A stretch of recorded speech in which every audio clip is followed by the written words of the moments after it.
Luke chapter 14. Healing of the man with dropsy on the Sabbath.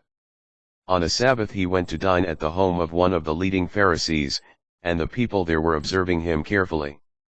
In front of him there was a man suffering from dropsy.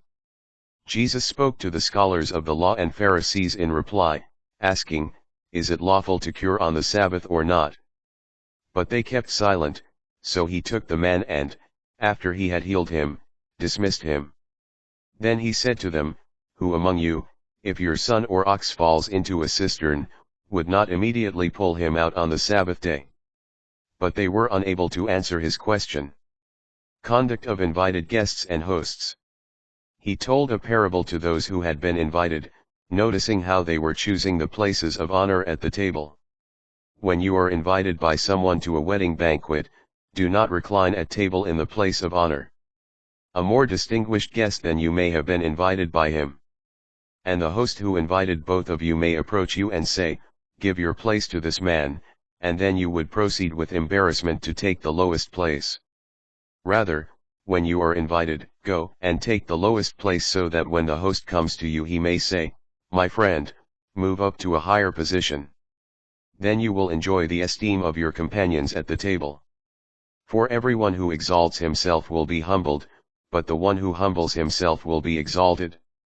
Then he said to the host who invited him, "When you hold a lunch or a dinner, do not invite your friends or your brothers or your relatives or your wealthy neighbors, in case they may invite you back and you have repayment.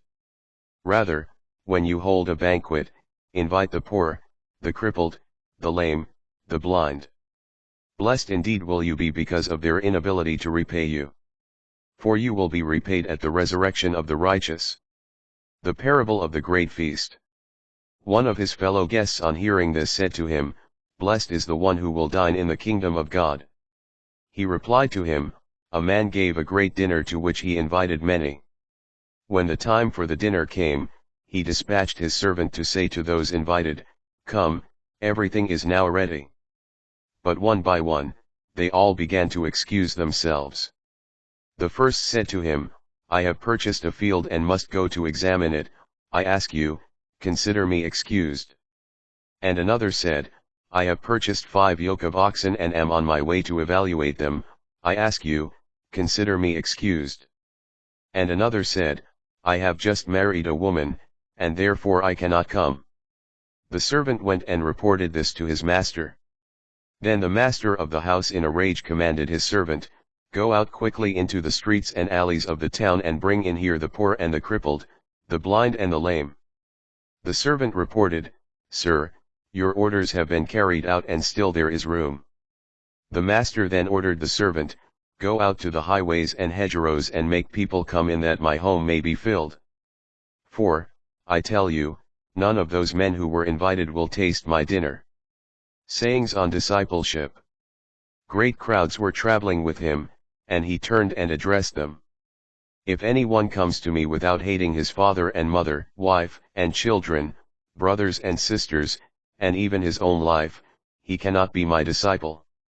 Whoever does not carry his own cross and come after me cannot be my disciple. Which of you wishing to construct a tower does not first sit down and calculate the cost to see if there is enough for its completion? Otherwise, after laying the foundation and finding himself unable to finish the work, the onlookers should laugh at him and say, 'This one began to build but did not have the resources to finish.' Or what king marching into battle would not first sit down and decide whether with 10,000 troops he can successfully oppose another king advancing upon him with 20,000 troops? But if not, while he is still far away, he will send a delegation to ask for peace terms. In the same way, every one of you who does not renounce all his possessions cannot be my disciple." The simile of salt. Salt is good, but if salt itself loses its taste, with what can its flavor be restored? It is fit neither for the soil nor for the manure pile, it is thrown out. Whoever has ears to hear ought to hear.